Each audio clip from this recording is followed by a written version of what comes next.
পরকালের শাস্তি থেকে রেহাই পেতে গেলে আল্লাহ বলছে আল্লাহর দয়া ক্ষমা ছাড়া কেউ মহাশাস্তির থেকে রেহাই পাবে না। সূরা নূরের 14 নম্বর আয়াত। তো আল্লাহর দয়া ক্ষমা যদি আমার পেতে হয় তাহলে কিভাবে পাওয়া যাবে এই ব্যাপারে কোরআন কি বলছে?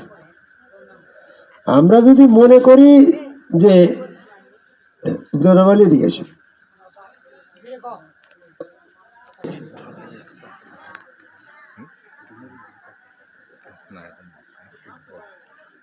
মহাশাস্তির থেকে রেহাই পেতে হলে আল্লাহর দয়া ক্ষমা দরকার।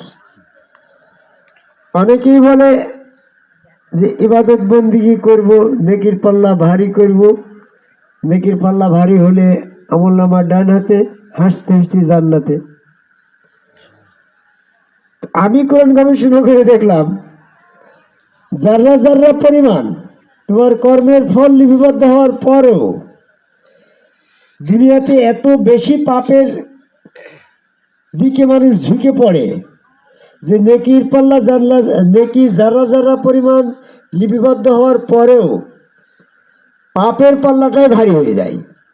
এই জন্য আল্লাহ সূরা নূরের 14 নম্বর আয়াতে বলে, দুনিয়াতে তোমরা যে সমস্ত কর্মে লিপ্ত আছো আমি আল্লাহ যদি তোমাদের দয়া ক্ষমা না করি মহাশাস্তির থেকে কেউ রেহাই পাবে না।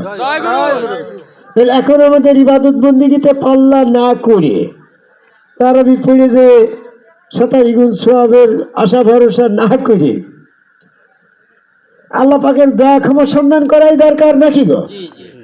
আল্লাহ পাকের দয়া ক্ষমা পাওয়ার ব্যাপারে আমি আমার কোরআন গবেষণা করে দেখলাম বলি, সেখানে আল্লাহ বলছে স্পষ্ট ভাবে যে যারা আল্লাহ ও রসুলের আনুগত্য করবে তারা দয়া ক্ষমা পাবে। সূরা ইমরানের 132 নম্বর আয়াত।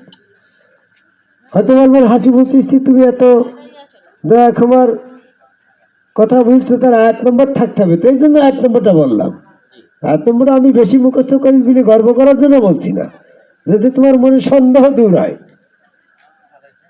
যে আল্লাহ পাকের দয়া ক্ষমা ছাড়া মহাশাস্তি থেকে রেহাই পাওয়া যাবে না, এটাও আয়াত।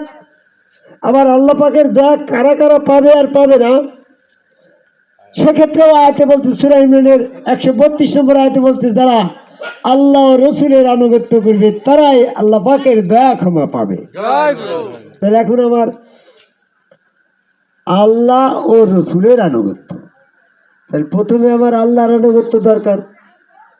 আল্লাহর আনুগত্য করার জন্য আমরা কেউ নামাজ পড়ে বেড়াচ্ছি, রোজা করে বেড়াচ্ছি, হজ করছি, জাকাত করছি, এইগুলা এই আল্লাহর আনুগত্যের পর্যায়ে পড়ছে কিনা তা তো একজন কোরআন গবেষকের কাছ থেকে শুনে নিতে হবে। তোমার জ্বর হয়েছে, প্যারাসিটামল খাওয়ার আগে তো ডাক্তারের কাছে সাজেশন নিতে হবে।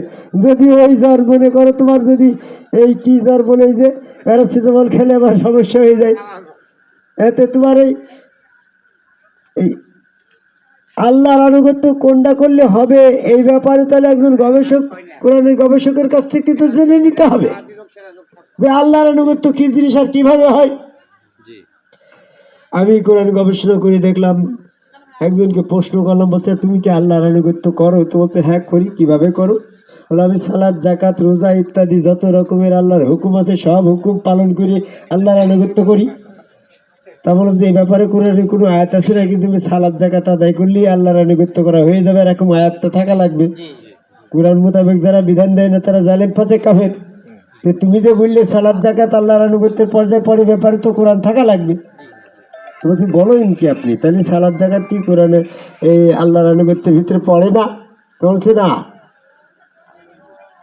সূরা সমস্যা সূরা আহজাবের 33 নম্বর আয়াত, এখানে বলছে যারা আল্লাহর আনুগত্য করো, মানে সালাত কায়েম করো, জাকাত দাও এবং আল্লাহ রসুলেরও আনুগত্য করো।